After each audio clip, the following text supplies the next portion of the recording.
Anda kembali menyaksikan berita Medan dan berikut kami hadirkan kembali informasi utama hari ini. Rumah sakit Vita Insani di Kota Pematang Siantar terbakar.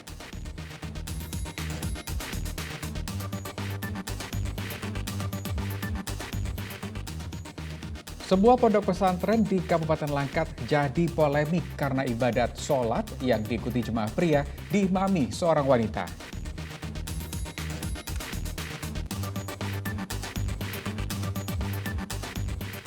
Polda Sumatera Utara masih menyelidiki kasus tewasnya anak SD yang diduga akibat tindak pidana perundungan dan penganiayaan.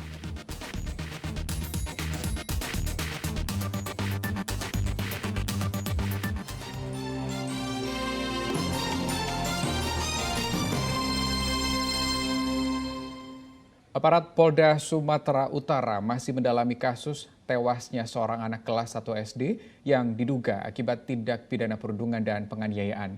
Sementara pihak sekolah dasar negeri tempat korban bersekolah menyangkal jika perundungan tersebut terjadi di lingkungan sekolahnya.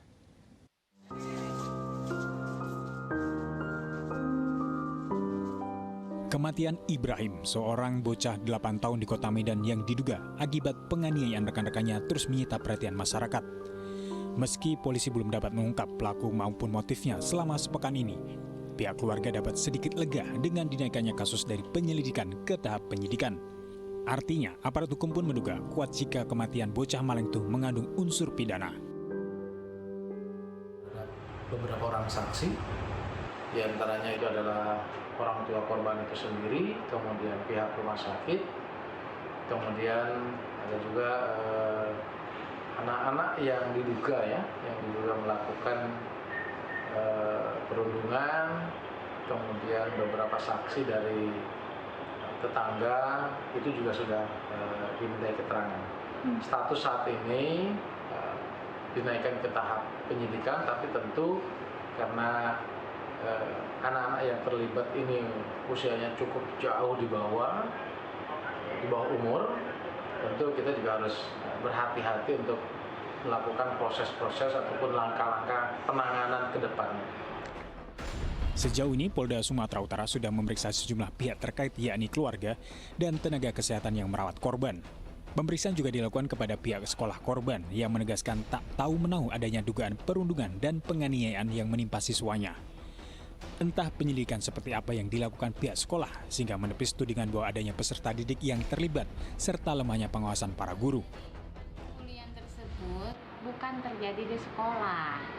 Saya tidak tahu kejadian tersebut terjadi di mana, kapan, dan siapa pelakunya. Yang pasti, pelakunya bukan siswa saya.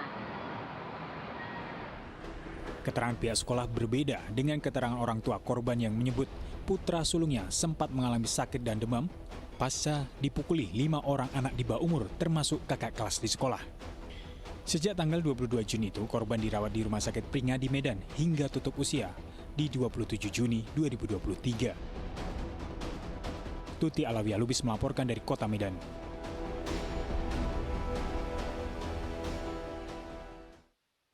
Karena cemburu buta, seorang pria parubaya di Kota Tanjung Balai tega membakar tubuh kekasihnya hingga mengalami luka bakar 40%. Tersangka ditangkap dan ditahan oleh petugas Polsek Datuk Bandar.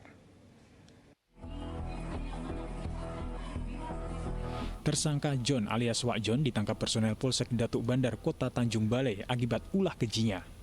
Pria 56 tahun itu tega membakar kekasihnya Evi Juhaini Sirait 28 tahun karena terbekap api cemburu. Tersangka tidak terima diputus setelah 2 tahun menjalani hubungan asmara dengan korban. Peristiwa ini terjadi pada Jumat pekan lalu di ruas arteri Datuk Bandar, tidak jauh dari sebuah kafe tempat korban bekerja. Tersangka menyiapkan bahan bakar minyak, kemudian menyiramkan dan menyulut api ke tubuh korban. Akibatnya, korban mengalami luka bakar hingga 40% di bagian wajah dan tangan. Motifnya karena hanya cemburu, di mana sebelumnya antara korban dan tersangka ada hubungan pacaran. Namun pada sebelum kejadian, 3 hari sebelum kejadian, korban memutuskan tersangka sehingga tersangka merasa sakit hati dan melakukan pembakaran terhadap korban. Tidak hanya melukai korban, ulah tersangka juga mengakibatkan tangan kiri yang mengalami luka bakar. Tersangka dijerat pasal 187 KUHP, sementara korban dalam keadaan kritis dirawat di Rumah Sakit Umum Daerah Tanjung Balai. Tuti Alawi Lubis melaporkan dari Kota Tanjung Balai. Ya, pernahkah Anda mendengar sodet tompel? Tradisi pengobatan alternatif ini biasanya dilakukan selepas Idul Adha di Desa Buntu Bedimbar, Kabupaten Deli Serdang. Metode pengobatan tergolong sederhana oleh beberapa tokoh agama dengan kemampuan khusus warisan turun-temurun dari Banten. Pengobatan setahun sekali ini biasanya diikuti orang tua yang memiliki anak dengan tompel atau tanda lahir. 5 hari selepas perayaan Idul Adha, ratusan warga desa Buntu Bedimbar, Kabupaten Deli Serdang mendatangi Masjid Nurul Amal. Mereka mengikuti pengobatan alternatif sodet tompel. Pengobatan setahun sekali ini biasanya diikuti orang tua yang memiliki anak dengan tompel atau tanda lahir. Metode pengobatan tergolong sederhana oleh beberapa tokoh agama dengan kemampuan khusus warisan dari Banten. Banyak pasien dari luar daerah. Mereka mengaku mengetahui pengobatan ini melalui cerita orang lain.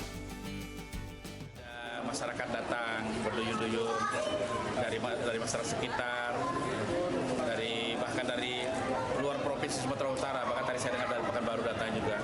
Nah, mereka datang kemari mohon doa, karena memang dari zaman aki-aki kita dulu, kiai-kiai Banten dulu, ada satu tempat yang makbul doa itu setelah sholat Idul Adha.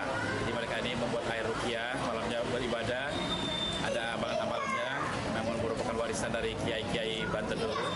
Dan ini digunakan sebagai media pengobatan untuk anak-anak yang mengalami penyakit-penyakit yang sifatnya dibawa dari sejak kecil. Ada tok, ada saraf-saraf yang agak lain. Dan ini kaitannya dengan keyakinan dan sugesti juga. Semuanya Allah juga yang mengabulkan. Dan alhamdulillah memang dari pengakuan masyarakat banyak yang sehat dan sembuh. Kalau yang terjadi besar, tohnya itu lebih mengecil. Pengobatan alternatif sedot tompel menjadi kepercayaan turun-temurun selepas perayaan Idul Adha. Muhammad Hamdani melaporkan dari Kabupaten Deli Serdang. Kita ke informasi lain, PLN Indonesia Power PLTU Pangkalan Susu di Kabupaten Langkat mengolah material limbah padat pembakaran batubara menjadi bahan bangunan. PLTU Pangkalan Susu menggunakan batubara berjenis low range sebagai bahan bakar utama.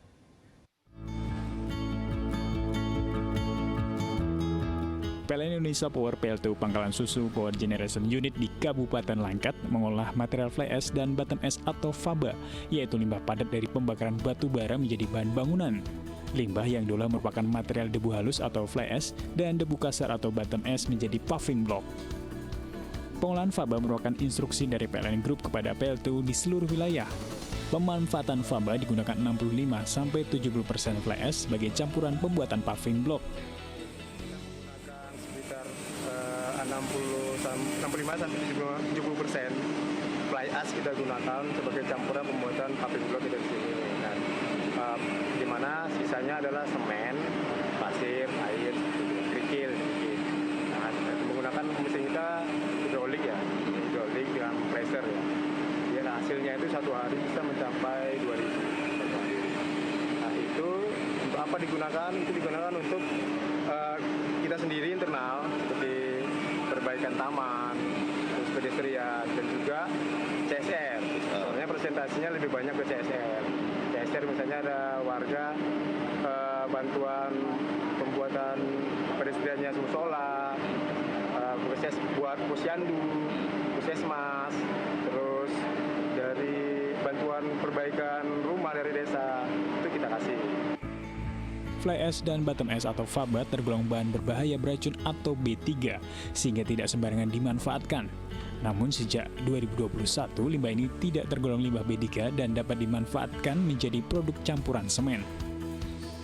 PLTU Pangkalan Susu Unit 3 dan 4 berkapasitas sebesar 2x210 MW. Dalam pengoperasiannya, PLTU Pangkalan Susu menggunakan batubara berjenis long range sebagai bahan bakar utama. Kebutuhan batubara selama setahun rata-rata setiap unitnya sebesar 2,16 juta metrik ton. Muhammad Hamdani melaporkan dari Kabupaten Langkat. Demikian berita Medan hari ini. Saya Rusdi Maulana mengucapkan terima kasih atas perhatian dan kebersamaan Anda. Selamat kembali melanjutkan aktivitas dan sampai jumpa.